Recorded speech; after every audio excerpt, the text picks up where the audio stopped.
إن الحمد لله نحمده ونستعينه ونستغفره ونعوذ بالله من شرور أنفسنا ومن سيئات أعمالنا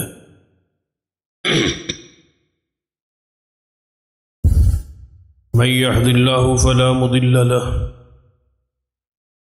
ومن يضلل فلا هادي له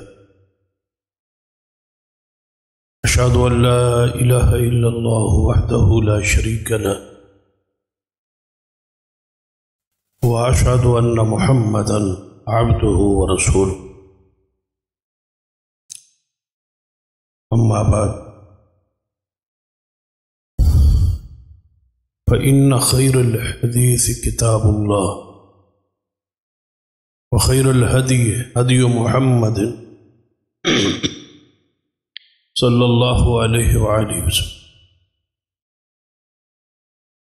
وشر الأمور محدثاتها وكل محدثة بدعة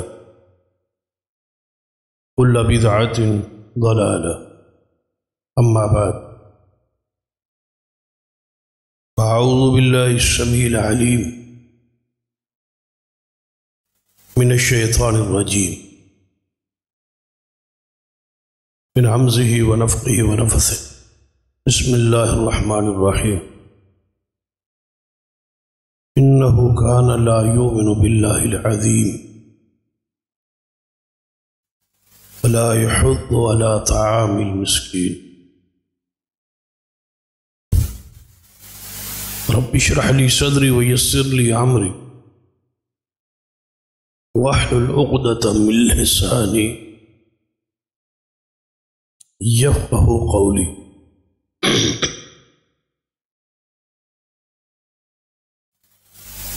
رب زدني علما سبحان ربك رب العزة عما يصفون وسلام على المرسلين والحمد لله رب العالمين. حضرات،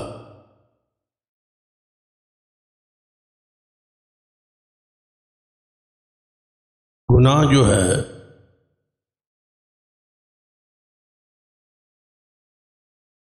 ایک زخم کی طرح ہے.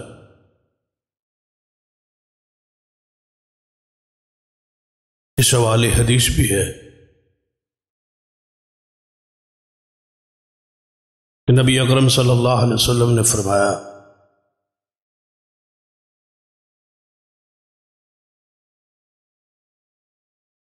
جب انسان گناہ کرتا ہے تو اس کے دل پر ایک سیاہ نقطہ بن. اس حدیث کی روشنی میں کہا جا سکتا ہے کہ گناہ ایک زخم ہے.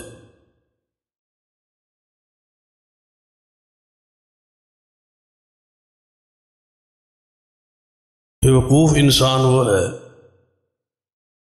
جو معمولی سے زخم کو ہلکا سمجھے.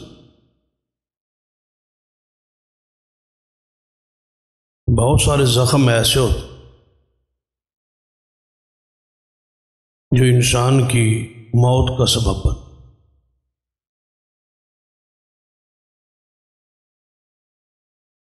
آپ نے دیکھا ہو اگر انسان کو شوگر ہو جائے تو اس کا زخم آسانی سے ٹھیک نہیں ہوتا، اور چھوٹا سا زخم اس کی موت کا ذریعہ بن.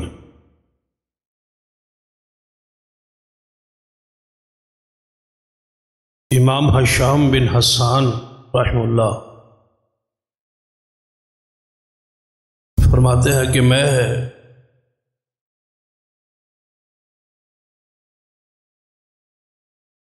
امام الہ بن زیاد کے ساتھ تھا. دونوں ہم سفر کر رہے تھے، جا رہے.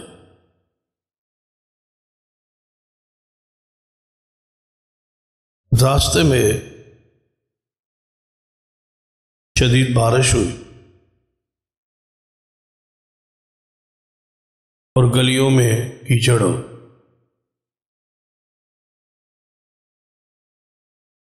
بارش کے دوران تو ہم رکے رہے ایک جگہ پہ تاکہ بارش گزر جائے، اس کے بعد آگے سفر شروع کریں۔ بارش کے بعد ہم چلے گلیوں میں، راستوں میں کیچڑ۔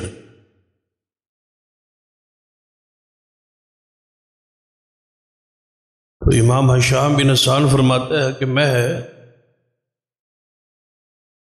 اپنے جوتوں اور پاؤں کو کیچڑ سے بچا بچا کے چل رہا،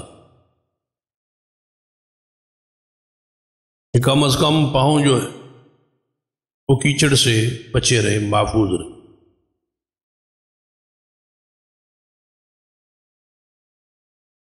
لیکن تھوڑی دیر آگے جانے سے پاؤں پھسلا،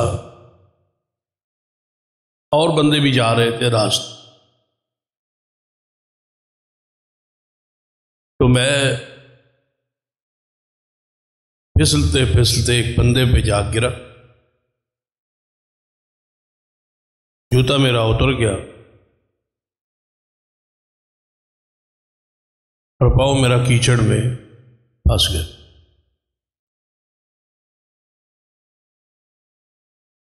فرماتے ہیں اس کے بعد میں نے احتیاط چھوڑ دی، دونوں جوتوں کو اتار لیے، ہاتھ میں لے لیے، اور اب میں ننگے پاؤں کیچڑ میں چل رہا۔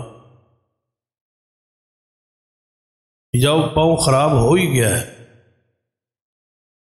کیچڑ لگ گیا ہے، مٹی لگ گئی، تو اب احتیاط کی ضرورت تو نہ رہی۔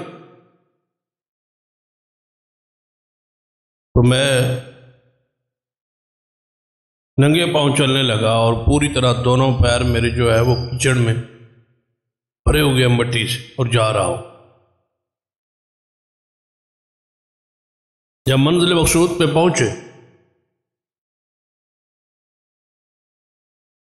میرے ساتھی حضرت الہ بن زیاد رحمہ اللہ فرمان لگے کہ اے ہشام، تو شروع میں بڑے احتیاط سے چل رہا،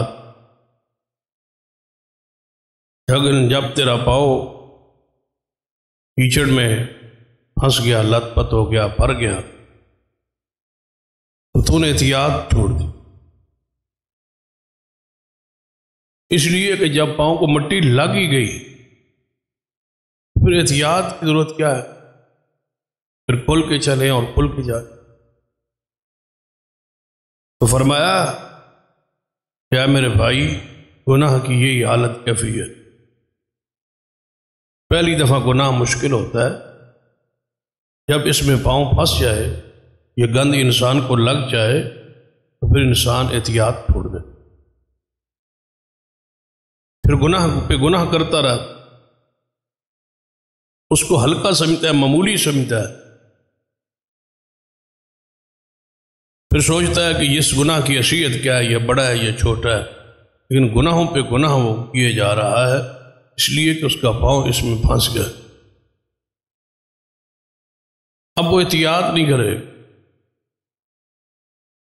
لہذا سمجھداری یہی ہے کہ اگر مٹی پاؤں کو لگ بھی جائے تو پھر بھی احتیاط قائم رہے۔ کوئی گناہ ہو گیا ہے، اس گناہ پر دلیری نہ کی، ایک ہو گیا ہے تو دوسرے میں کیا رہے، دوسرا ہو گیا ہے تو تیسرے میں کیا رہے۔ ایسے نہ ہو کہ آپ گناہوں کا مجسمہ ہی بن۔ بہت سارے محدثین نے گناہوں کے حوالے سے جس طرح قرآن اور حدیث میں ڈرایا گیا ہے، اس کی روشنی میں محدثین نے امت کو بہت ڈرایا ہے۔ امام ابراہیم فرماتے ہیں، ایک دفعہ میں نے اپنے آپ کو تصور میں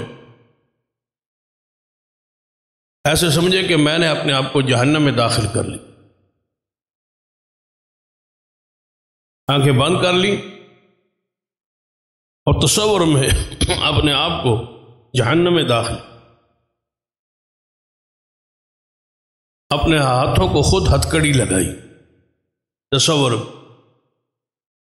کہ پیروں کو بیڑیاں ہیں، ہاتھوں کو ہتھکڑی ہے اور میں جہنم میں داخل۔ جہنم کی آگ مجھے جلا رہی، آگ کے اندر میں ڈوبا ہوا، جو درد اور تکلیف محسوس ہوتی آگ میں داخل ہونے سے، وہ مجھے ایسے محسوس ہو رہی۔ جب میں کچھ پیاس محسوس کرتا ہوں تو مجھے پیپ اور خون پلایا جاتا، میں اس کو پیتا ہوں۔ جب بھوک لگتی ہے تو مجھے تھور کا کڑوا درخت، اس کی لکڑیاں منہ میں ٹھونسی جاتی، جسے قرآن نے زقوم کہا، وہ مجھے کھلایا جاتا۔ میں جب جل جاتا ہوں پوری طرح تو میرے چمڑے کو بدل دیا جاتا، پھر یہی تکلیف، پھر یہی جلن، پھر یہی میرا جسم جو ہے جل رہا ہے، بدل رہا ہے اور جل رہا ہے۔ سانپ ہیں، بچھو ہے، آگ بھی ہے، پورے جہنم کا تصور ہے۔ کہتے ہیں کہ میں پھر تصورات کی دنیا سے نکلتا ہوں اور اپنے آپ کو جہنم سے باہر نکال کے اپنے نفس سے مخاطب اور کہتا ہوں تو خوش ہو جا، ابھی تو دنیا میں مرا نہیں ہے، جس کیفیت میں تو تھا یہ ایک حقیقت ہے، اس نے آنا ہی آنا ہے، اور جو تیرے موجودہ حالات و اعمال ہیں ایسے لگ رہا ہے کہ تو ادھر ہی جائے، لیکن اے نفس، اے جان، اگر تم اس سے بچنا چاہے ابھی تیرے پاس موقع موجود، ابھی وقت موجود ہے، اب تجھ پر ہے، اس پر صبر کر سکتا ہے، اس میں جا سکتا ہے، اس میں رہ سکتا ہے، یہ سب کچھ کھا اور پی سکتا ہے، تو تیری مرضی ہے۔ اور اگر تو سمجھتا ہے کہ یہ میرے لیے مشکل ہے تو پھر ابھی بچنے کا وقت تیرے پاس موجود، ابھی تو دنیا میں ہے، مرا نہیں ہے، یہ تو تصورات۔ پھر فرماتے ہیں کہ میں اپنے آپ کو تصورات کی دنیا میں جنت میں داخل، کیا بہار ہے، کیا سکون ہے اور کیا اطمینان ہے، کیا محلات ہے اور وہاں کیا حور ہے، بغات کیا ہے اور پھل کی مثال ہی کوئی نہیں۔ پوری جنت کی نعمتیں اور جنت کا نقشہ اپنے وجود پہ حاوی کر کے اندر داخل ہو، راحت محسوس ہو، سکون محسوس ہو رہا ہے، پھر اس جنت سے اپنے آپ کو نکلتا ہوں اور کہتا ہوں اے نفس، اے جان، تجھے مبارک ہو، اپنے اس حساب کو، اپنی اس کیفیت کو نہ جانتا نہ جانتا یہ کیا ہے حساب۔ یا لیتہا کانت القاضیہ ما اغنی عنی مالیہ ہلک عنی سلطانیہ، میرا مال میرے کام نہ ہے، جس کے لیے میں سب کچھ کرتا تھا۔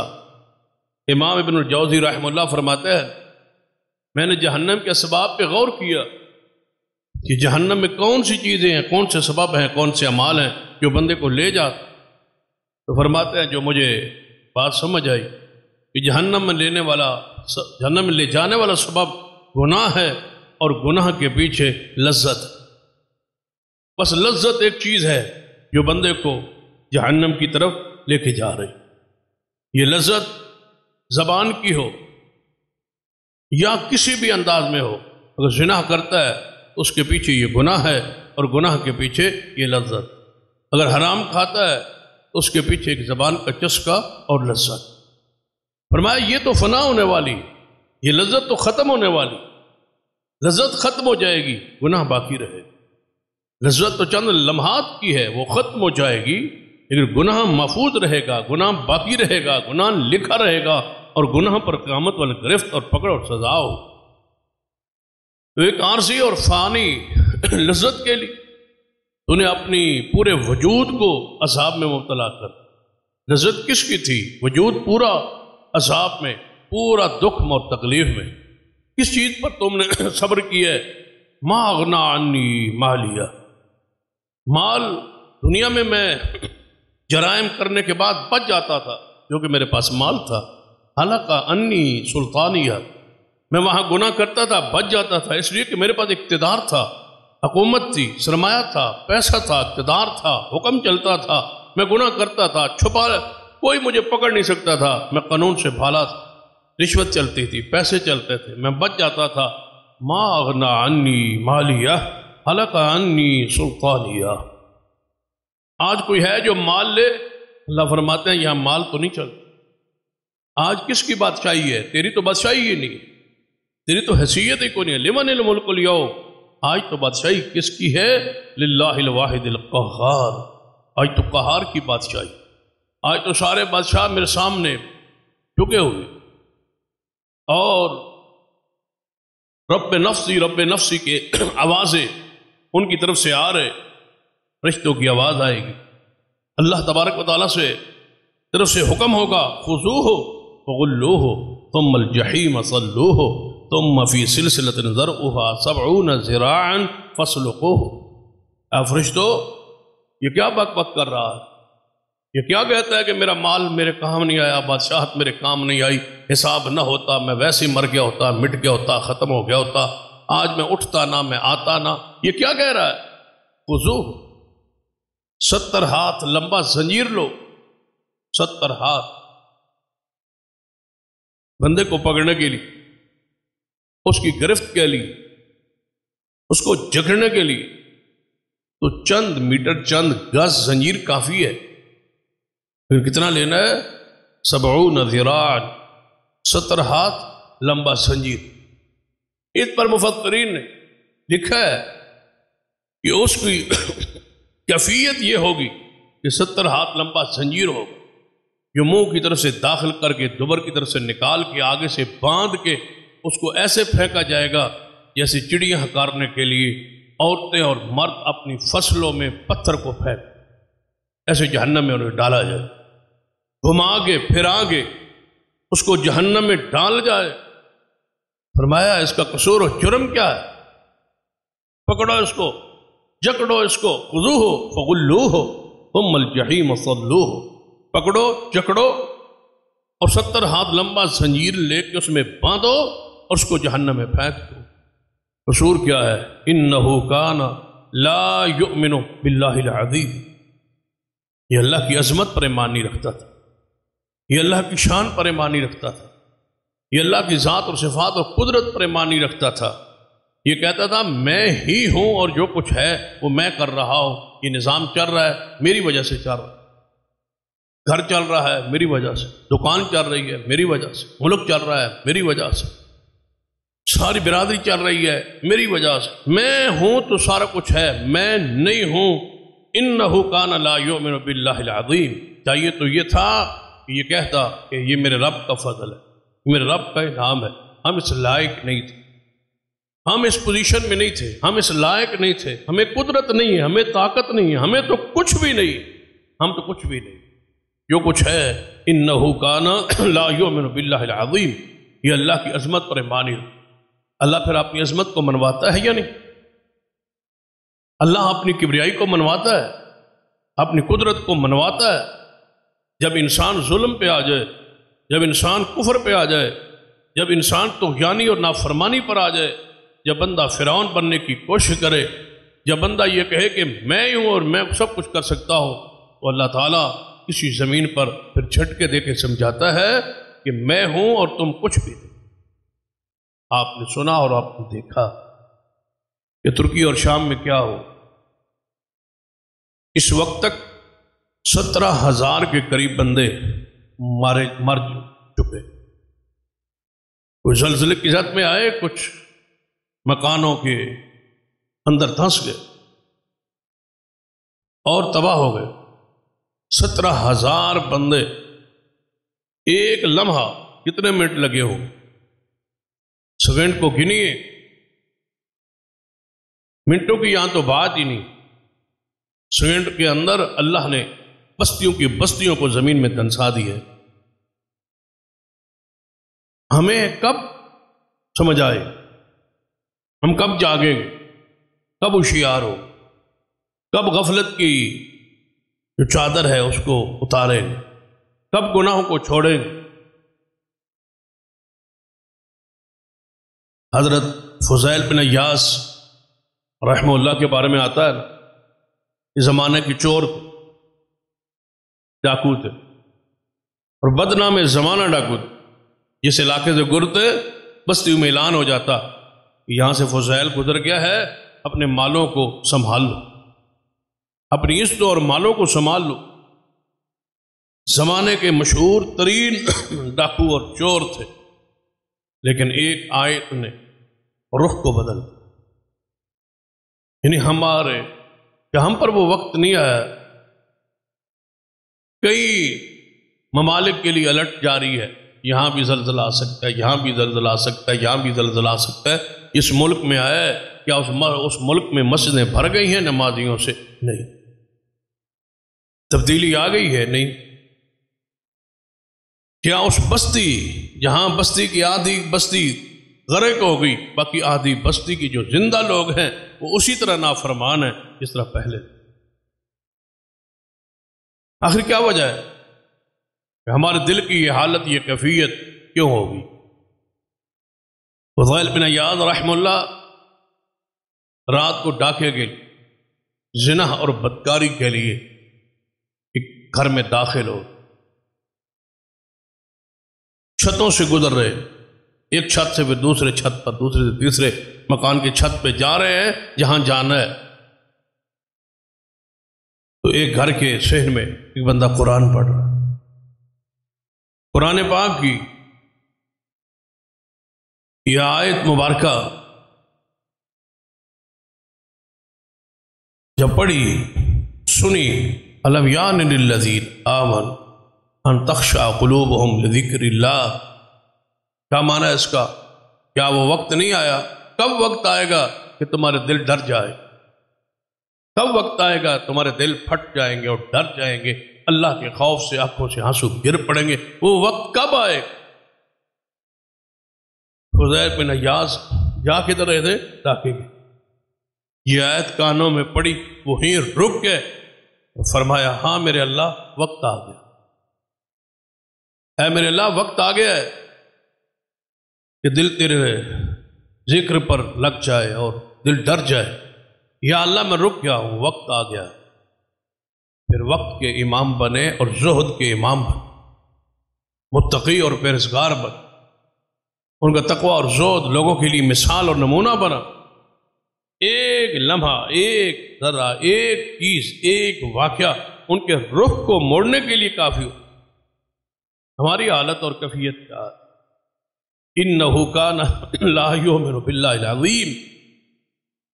یہ وہ بدبخت ہے اس کو پکڑو جکڑو زنجیروں میں اور پھینکو جہنم میں، یہ اللہ کی عظمت پر ایمان نہیں رکھ۔ ترکیہ میں جا کے دیکھ، جتنا شرک ہے اللہ کی پناہ۔ پاکستان میں تو شرک ہے ہی ہے، ہم کہتے ہیں ہندوستان میں تو ہے ہی ہے، یہاں بھی گننے والوں نے گنا ہے کہ 1.5 لاکھ سے زائد ایسے استانے اور دربار ہیں جہاں شرک ہوتا ہے، جہاں نظر و نیاز اور چڑھاوے اور منت منوتی اور غیر اللہ کی عبادت اور سجدے ہوتے۔ ترکیہ تو اس سے بھی آگے، بدعات میں، خرافات، شرک، بے حیائی میں، بد کرداری میں، وہ اپنی مثال آپ۔ اسلام نام کا موجود ہے، باقی ان کے سلسلے ہر لحاظ میں جس طرح ہم کہتے ہیں وہ تعمیرات میں اور مساجد بنانے میں اور باقی معاملات میں بہت آگے، لیکن شرک اور بدعت اور خرافات کی انتہا۔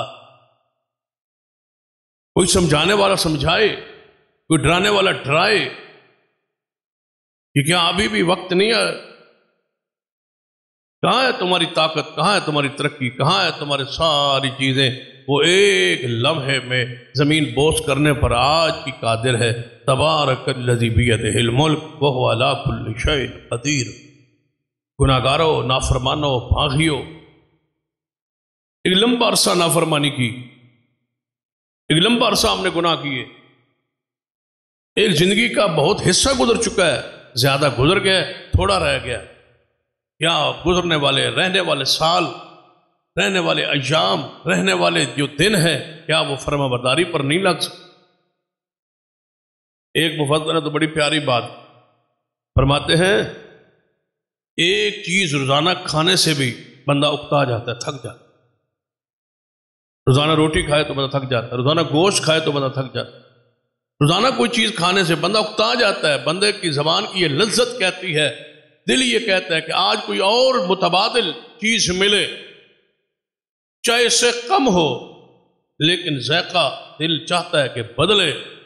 تو فرماتے ہیں کیا گناہوں سے نہیں تھکے؟ تو گناہوں سے نہیں اکتائے؟ گناہ چھوڑنے کے لیے تیار نہیں ہو؟ 40-50 سال گناہ کرتے رہے ہو، اتنا عرصہ گناہ کر لیے، بندہ تھک جاتا ہے۔ گناہ ہی ایسا ہے جس سے روزانہ تازہ ہو کے گناہ کرتے ہو، روزانہ کرتے ہو وہ گناہ کہ ہم نے روزانہ وہ گناہ کر،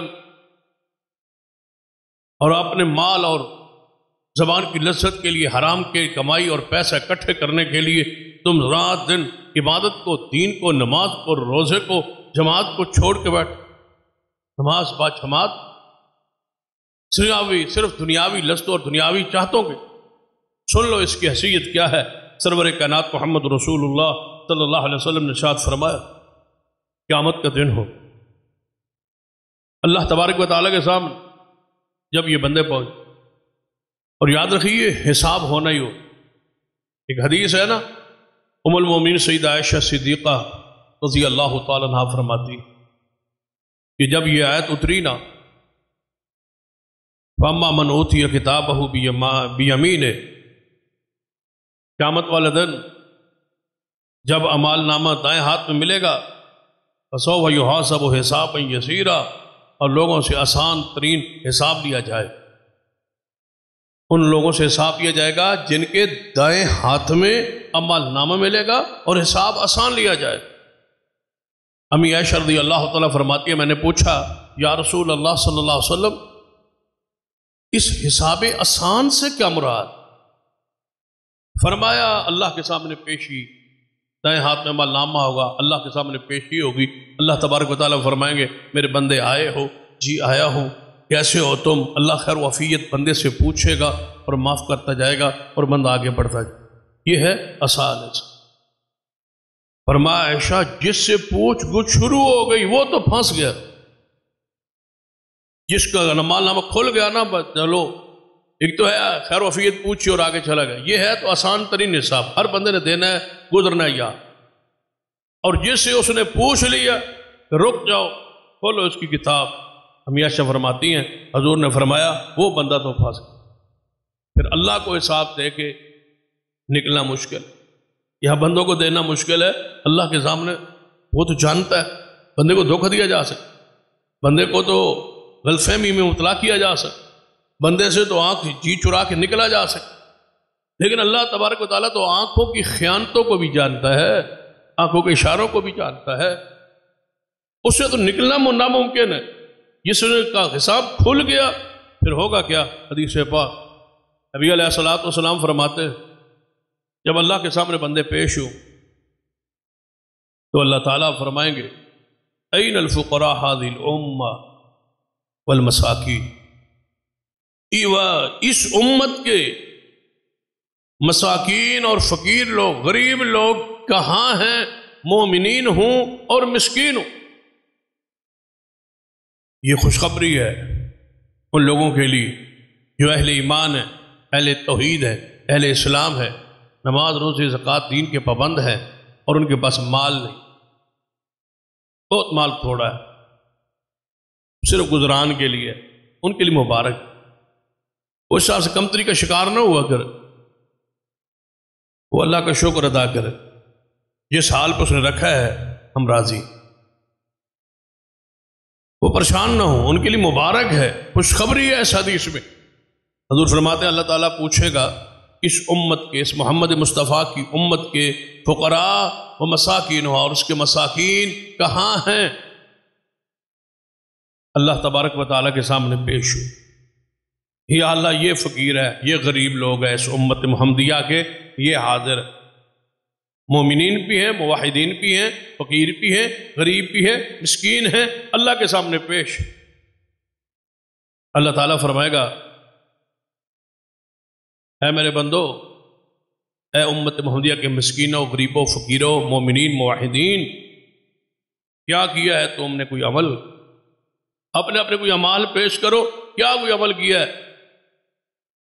یہ مسکین کہیں گے یا اللہ ہمارے اعمال کو تو جانتا ہی ہے، لیکن جہاں تک دنیا کے معاملات کا تعلق ہے تو نے تو ہمیں ازمائش میں ڈالی رکھا، ہم ازمائش میں رہے، مال ہمارے پاس کم تھا، مال تھا ہی نہیں، ہم ازمائش میں تھے اور ہم صبر کرتے رہے، صبر کیا،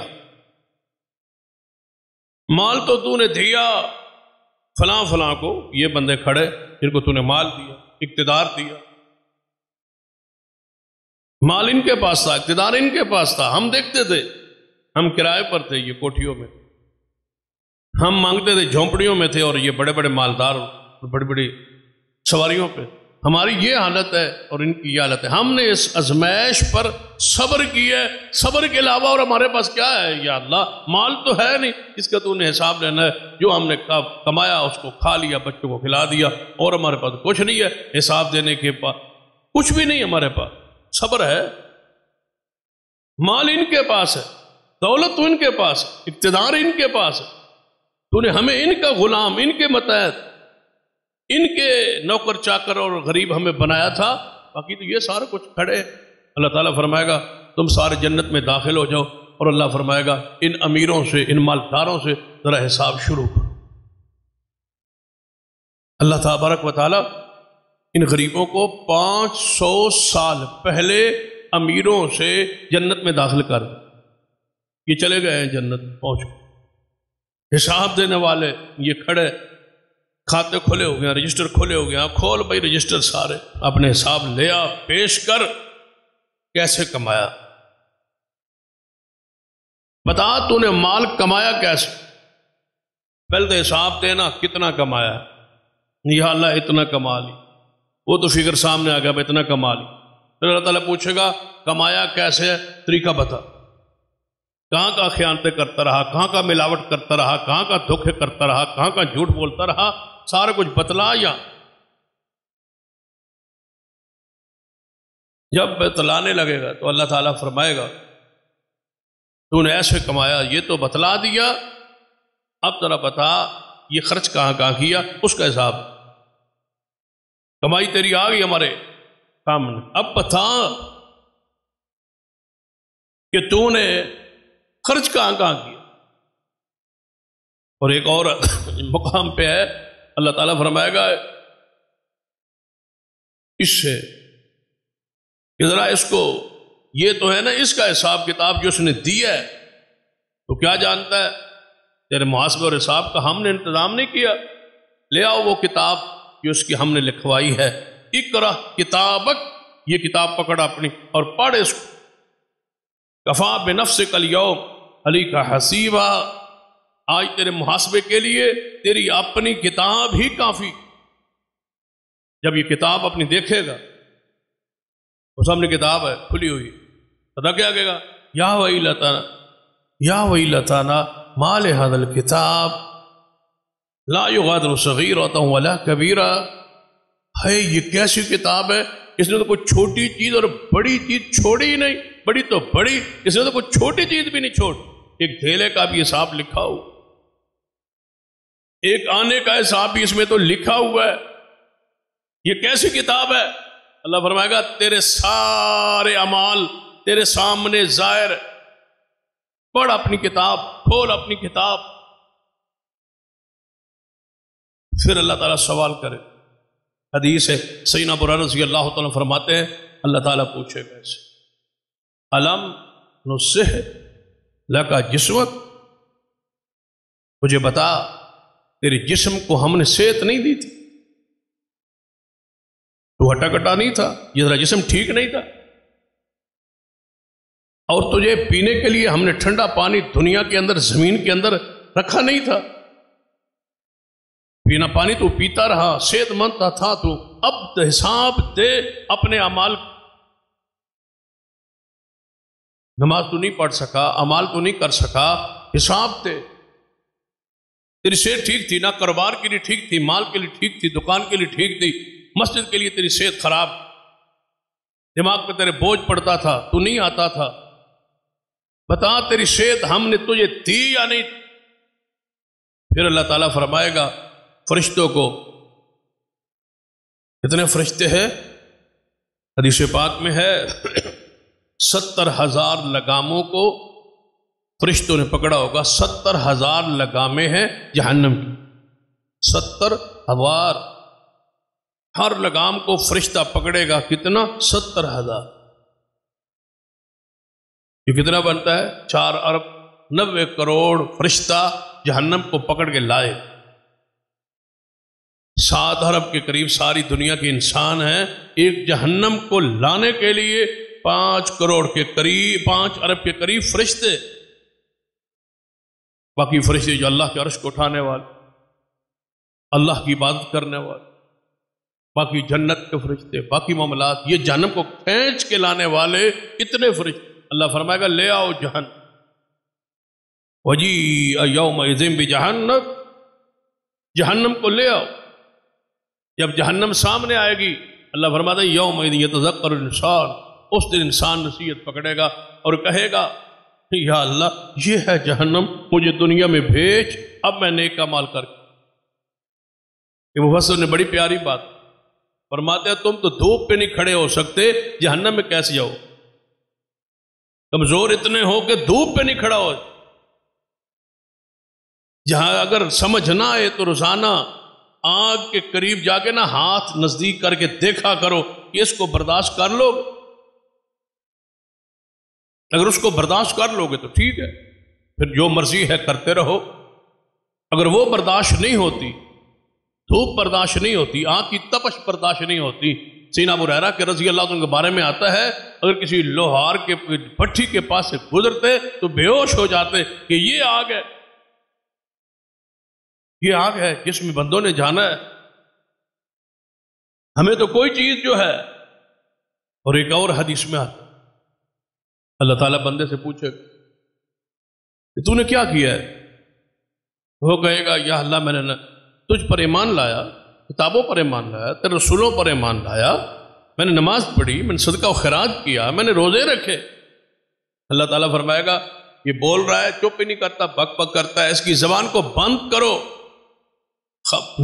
مور لگا دو اس کے منہ پر، وَيُخْتَمُ عَلَىٰ فِيهِ، اس کے منہ پر مور لگا دو، بند کر دو، اس کے ہونٹ سیل دو، بند کر، منہ بند ہو، سیل لگ جائے، یا تو نا فلاں چیز سیل ہو گئی، بند ہو گئی، بند کر دیجیے گا منہ کو۔ اللہ فرمائے گا تو بول رہا تھا میں نے یہ کیا، میں نے یہ کیا، میں نے وہ کیا، میں نے یہ کی، میں نے نماز پڑھی، میں نے روزے رکھے۔ بتاؤ یہ مشرکین کے لیے حدیث ہے یا یہ ہمارے لیے؟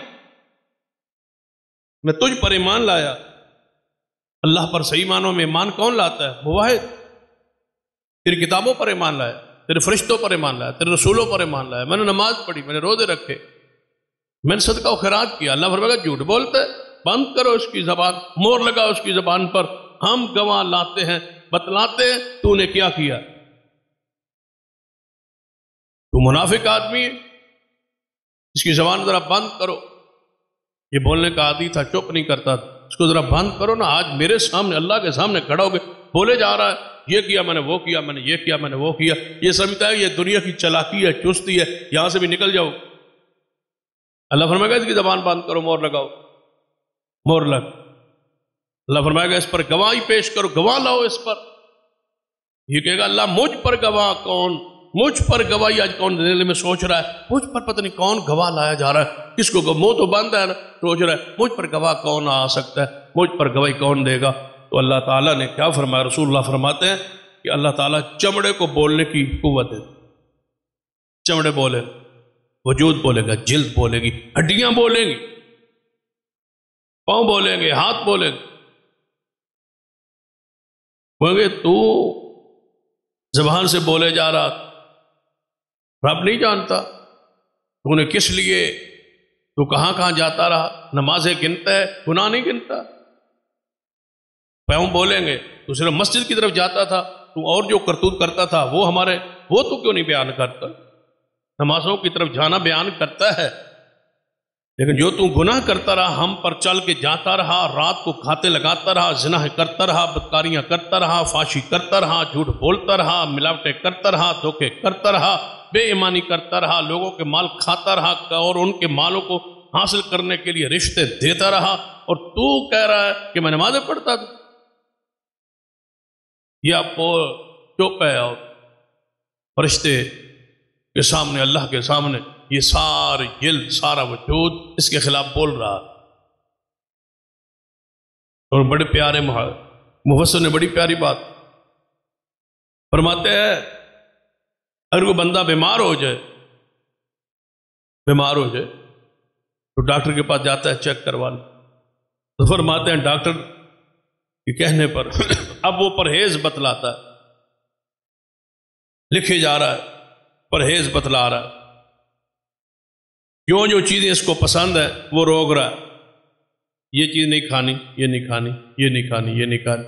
بندہ ایک دفعہ پریشان سا ہوتا ہے، یہی چیزیں تو مجھے پسند ہے، یہی چیز تو میں کھاتا ہوں، یہی چیزیں مجھے ڈاکٹر روک رہا ہے۔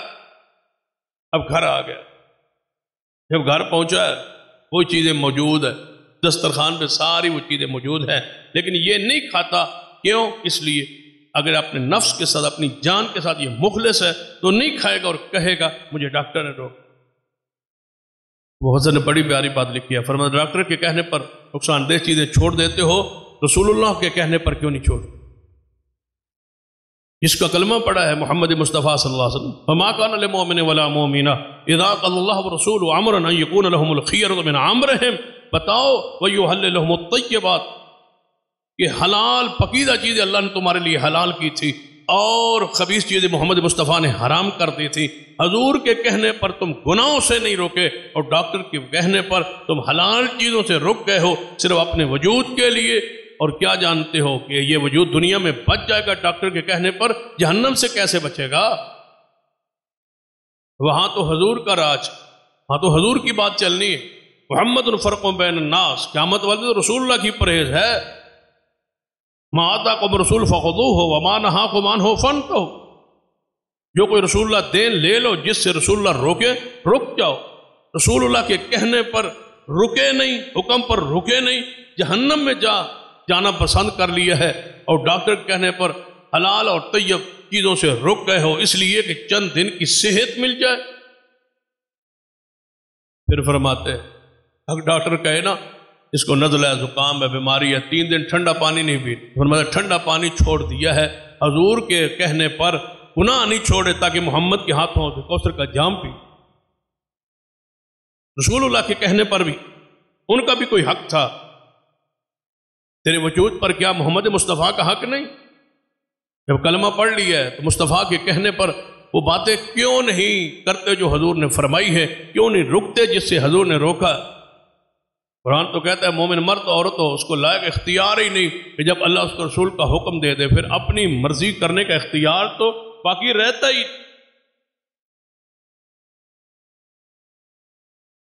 فرماتا ہے چھوٹا سا ایک بچہ ہو نا، بندہ کپڑے پہن رہا ہو، چھوٹا سا بچہ دیکھ لے کپڑے بندہ پہن رہا ہے، اچانک کپڑے سے الماری سے نکالے پہننا شروع کر دی، بچے کی نظر پڑ گئی، اس میں کوئی دھاگا تھا، کوئی چیز تھی، کوئی کیڑا تھا۔ بچے نے کہا ابا جی، چچا جی، ماموں جی دیکھو نا بچھو ہے، کپڑوں میں کوئی چیز ہے، بچھو ہے، کیڑا ہے، بچھو ہے۔ تو فرماتے ہیں فوری کپڑا اتار کے پھینک دیتے ہو، قمیض اتار کے پھینک دیتے ہو کہ بچے کے کہنے پر تم نے کیڑے پر ایمان لائے کہ کیڑا ہے، چاہے بچے کو غلط فہمی لگ جائے، اور مصطفیٰ نے جو جہنم کے کیڑے اور قبر کے کیڑوں کو بتلایا اس میں شک ہے ابھی؟ حضور نے نہیں فرمایا کہ قبر میں کیڑے ہوں، حضور نے نہیں فرمایا کہ قبر میں سانپ ہوں گے، بچھو ہوں گے اور وہ کاٹیں گے اور اتنے اتنے زہریلے ہوں گے کہ اگر ان میں سے ایک سانپ زمین پہ زہر ہو کے پھکارا مارے تو قیامت تک سبزہ نہ ہوگے، اتنا زہریلے سانپ قبر میں۔ بچوں کے کہنے پر، نادان بچوں کے کہنے پر غلط فہمی بھی ہو سکتی ہے۔ یہاں تو ما زاغ البصر وما طغی، یہاں تو غلط فہمی کا تصور ہی نہیں ہے۔ محمد مصطفیٰ جو دیکھتے ہیں وہ حق، جو فرماتے ہیں وہ بھی حق۔ حضور نے کیا فرمایا؟ میرا دل کرتا تھا میں اللہ سے دعا کروں کہ یا اللہ میری امت کو قبر کا عذاب دکھا دے تاکہ آنکھوں سے دیکھ لیں کہ یہ ہے عذاب۔ اگر میری بات پر یقین نعوذ باللہ نہیں آتا تو آنکھوں سے دکھا دے۔ لیکن پھر مجھے خیال آیا، مجھے رحمت کا وہ انداز کہ اگر تمہیں دکھا دیا گیا تو تم نے اپنے مردوں کو دفن کرنا چھوڑ دے، دفن ہی نہیں کرنا۔ ویسے کبھی سوچو اگر یہ منظر دکھایا جاتا ہمیں، ہم جا کے اپنے باپ کو، ماں کو، بھائی کو، رشتہ دار کو، دوست کو، عالم کو، خطیب کو، استاذ کو دفن کرتے اور وہیں عذاب شروع ہو جاتا، بتاؤ واپس گھر میں کیسے گھر لوٹ؟ برادری آپ کو کیا کہتی؟ یہ ہے تیری ماں جس کو عذاب شروع ہو، یہ تھا تیرا باپ یہ تو بڑا نیک بنتا تھا، دیکھ عذاب ہو۔ جتنا سوچو گے اللہ کی رحمت ہے جس نے عذاب برزخ، عذاب قبر آپ سے چھپا رکھ۔ جانوروں پر زہر ہو جاتا ہے، انسانوں پہ زہر نہیں ہوتا، جنات پر زہر نہیں ہوتا۔ تبھی حضور نے فرمایا تھا نا میرے صحابہ، جو میں دیکھ رہا ہوں اگر تم دیکھ رہو تو تم اپنے بیویوں کے پاس رہنا چھوڑ دو، جنگلوں میں دوڑ جاؤ، بھاگ جاؤ، روو زیادہ اور ہنسو کم۔ اگر تم دیکھ لو جو مجھے دکھایا گیا، یا ایھا النبی انا ارسلناک شاہد، جو حضور کو مناظر دکھائے گئے امت کو ڈرانے کے لیے، کیونکہ آپ بشیر بھی تھے، نذیر بھی تھے، حضور کو دکھلائے گئے یہ ہوگا، آپ کی امت کو بتلا دو کہ یہ گناہ، اس کی یہ سزا ہے۔ نبی علیہ الصلوۃ والسلام کو ساری چیزیں دکھا دی، دیکھ لی۔ فرماتے ہیں کہ عجیب بات ہے، ایک بندہ لمبا سفر کرتا ہے، پردیس میں جاتا ہے، تعلیم حاصل کرتا ہے، یہاں سے جناب امریکہ چلا گیا، لندن چلا گیا، 3 سالوں کے لیے، 5 سالوں کے لیے اعلیٰ ڈگری کی، دنیا کا طویل سفر کیا، لیکن وہاں جا کے بیٹھ جائے، سو جائے، کوئی نہیں ہے، آخری سال پڑھ لیں گے اور چلے جائیں گے۔ تو کیا ممکن ہے کہ وہ آخری سال پڑھ لے؟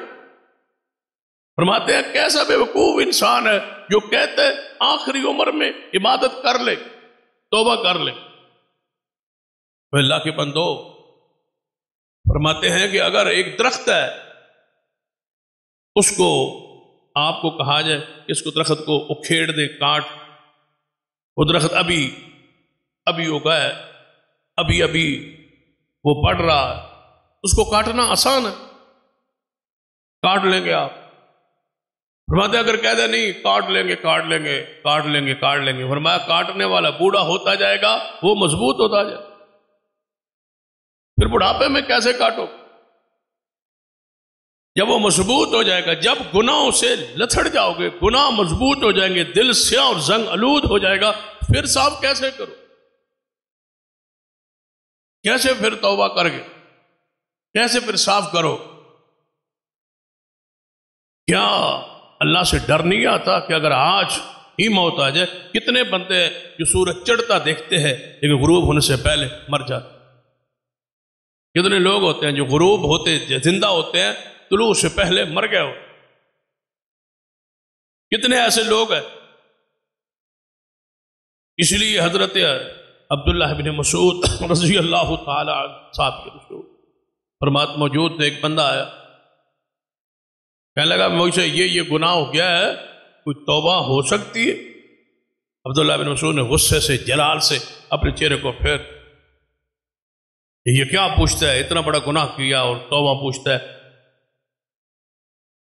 تو وہ تھاڑے مار کے بندہ رونے لگا۔ عبداللہ بن مسعود رضی اللہ تعالیٰ نے جب دیکھا، کیرا پھیرا، اس کی طرف رخ پاک کیا، فرمایا کیوں روتے ہو؟ میں نے اتنے بڑا گناہ کرنے کے بعد آپ سے توبہ کا پوچھا تھا، آپ نے میری طرف دیکھے نہیں، مجھے مایوس کر دیا، میں اس پہ رو رہا ہوں۔ فرمایا نہ رو، نہ پریشان ہو، جنت کے 8 دروازے ہیں، کبھی بند اللہ کروا دیتا ہے، کبھی کھول دیتا ہے، ایک ہی دروازہ ہے توبہ کا جو کبھی بند نہیں کرواتا۔ جہنم کے دروازے بند ہوتے ہیں، کبھی کھل، جنت کے دروازے کبھی کھل جاتے ہیں، کبھی بند ہو جاتے ہیں، لیکن توبہ کا دروازہ ایسا ہے جو قیامت تک کے لیے کھلا ہے، کبھی بند کرتا ہی، یہ اس کی رحمت، جب چاہو آ جاؤ، دروازہ اس کا کھلا، لیکن شرط یہ ہے، سن لیجئے،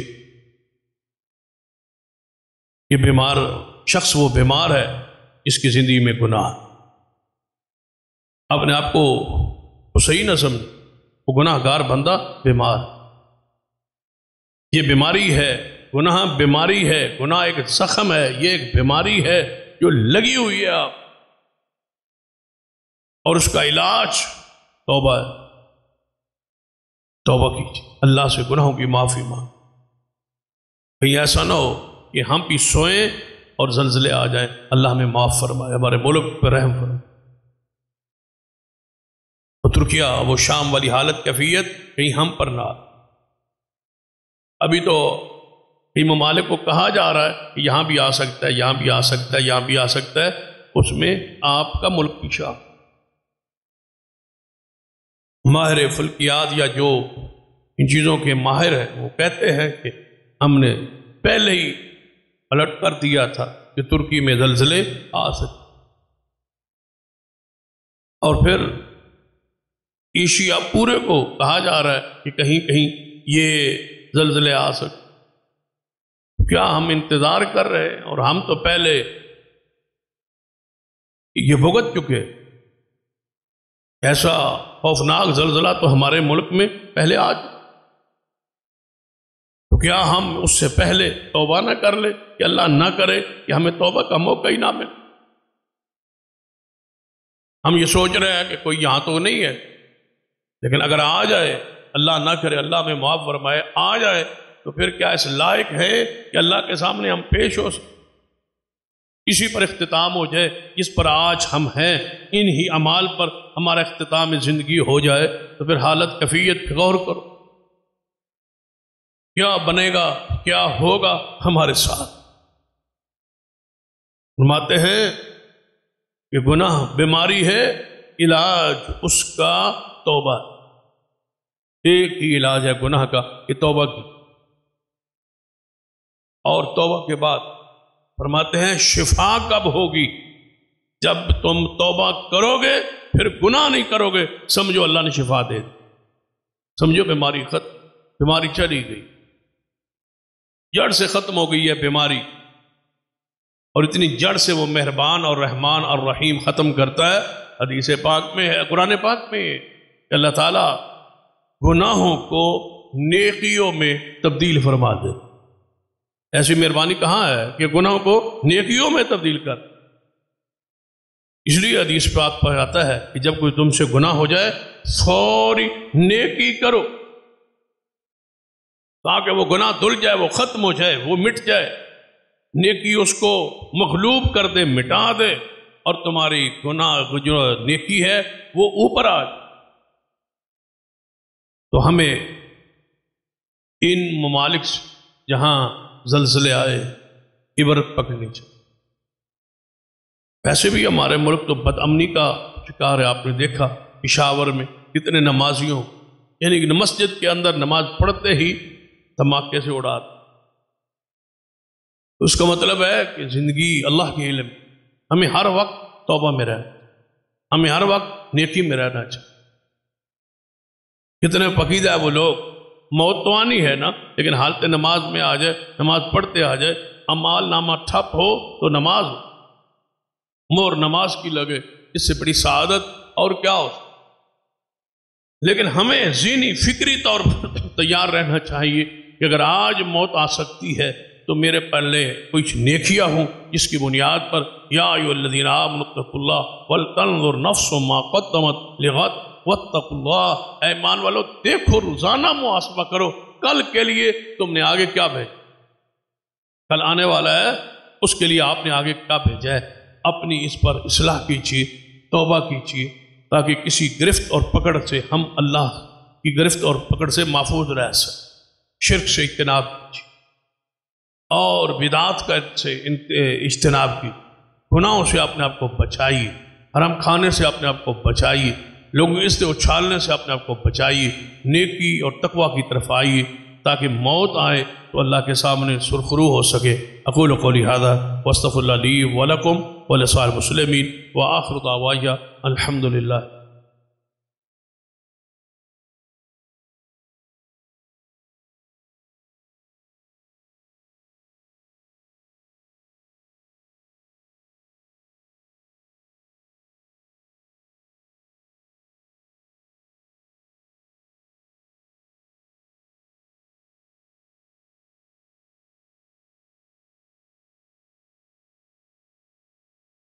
حضرات، یہ ہمارے دوست بھائی وسیم صاحب ہیں، ان کی والدہ وفات پا گئی ہیں، کا جنازہ 2:30 بجے بڑے قبرستان میں ہوگا، اب آپ اس میں شرکت فرمائیں۔ دوسری بات کہ ہمارے جماعت ساتھی بزرگ محترم میاں محمد حنیف صاحب، 2 دن پہلے ان کی والدہ محترمہ جو مسجد کے سامنے جامعہ کی بالکل اپوزٹ سامنے رہتے ہیں، ان کی والدہ محترمہ فوت ہوئی۔ اللہ تعالیٰ کی جنت میں درجات بلند فرمائے، ان کی بخشش فرمائے، ان کی مغفرت فرمائے، اور میاں صاحب کو اللہ تعالیٰ اس پر صبر جمیل عطا فرمائے۔ اس طرح ہمارے ایک دوست رمضان صاحب ہیں، ان کی ہمشیرہ بیمار ہے، دعا کریں اللہ تعالیٰ انہیں شفائے کاملہ عاجلہ نصیب فرمائے۔ جتنے بھی بیمار ہیں اللہ تعالیٰ انہیں اپنی رحمت سے شفا عطا فرمائے، مقروضوں کے قرضے اللہ تعالیٰ اپنی رحمت سے دور فرما دے۔ دعاؤں کے لیے ساتھیوں نے کہا۔ اس کے بعد اعلان ہے تقریب صحیح البخاری کے حوالے سے، پچھلے گزشتہ جمعے ہم نے اعلان کیا تھا کہ انشاءاللہ تقریب صحیح البخاری جامعہ کی سالانہ تقریب جو ہے یہ 26 فروری کو مغرب کی نماز کے بعد طے ہونا قرار پائی ہے۔ درس صحیح البخاری حضرت علامہ پروفیسر ساجد میر صاحب امیر مرکزی جمعیت احمدیہ پاکستان انشاءاللہ وہ ارشاد فرمائیں گے، اور یہ تقریب انشاءاللہ کوپنی باغ میں ہوگی۔ کوپنی باغ کے وسیع پنڈال میں، یہاں کیونکہ مسجد اس لحاظ سے تنگ تھی کہ آدھا ایسا سٹیج کے لیے، پھر آگے عوام الناس کے لیے، پھر حضرت الامیر صاحب کی آمد کی وجہ سے لازم بات ہے ساتھی بھی زیادہ آئے، تو مسجد میں اتنی گیدرنگ کا ہونا مشکل تھا، تو ہم نے اس کے لیے کمپنی باغ کا فیصلہ کیا ہے۔ تو انشاءاللہ مغرب سے یہ پروگرام شروع ہوگا اور 10 بجے تک انشاءاللہ جاری رہے گا۔ کمپنی باغ میں ایک جو ہاکی گراؤنڈ ہے اس میں انشاءاللہ یہ تقریب ہوگی 26 فروری کو مغرب سے لے کر رات 10 بجے تک۔ آپ سارے اب آپ سے گزارش ہے کہ اس میں ضرور شرکت فرمائیں۔ مستورات کے لیے بھی وہاں انشاءاللہ مقبول پردے کا انتظام دوسرے گراؤنڈ میں انشاءاللہ ہوگا، لہذا مائیں بہنیں جو ابھی اس پروگرام میں شرکت فرمائے، آپ سب حضرات بھی شرکت فرمائیں۔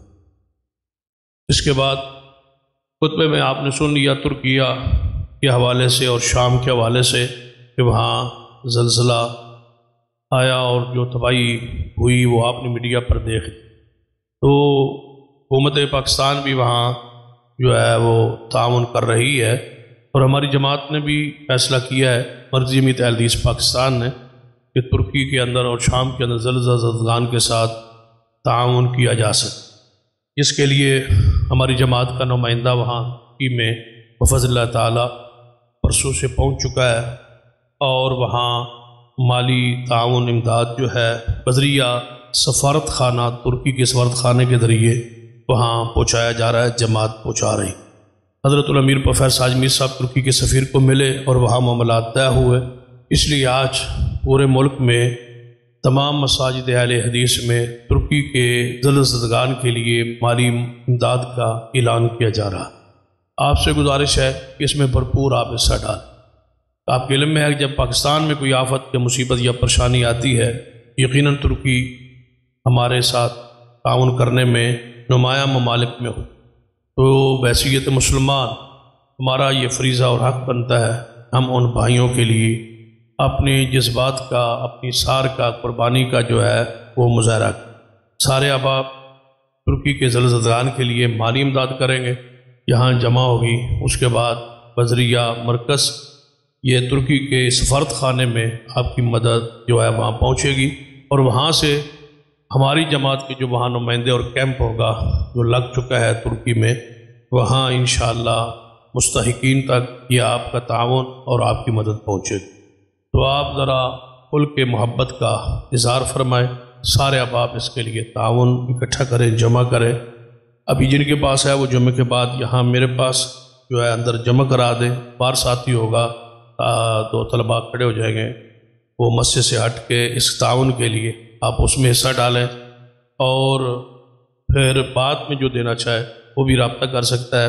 آپ کی امانت انشاءاللہ مستحقین تک پہنچائے گی۔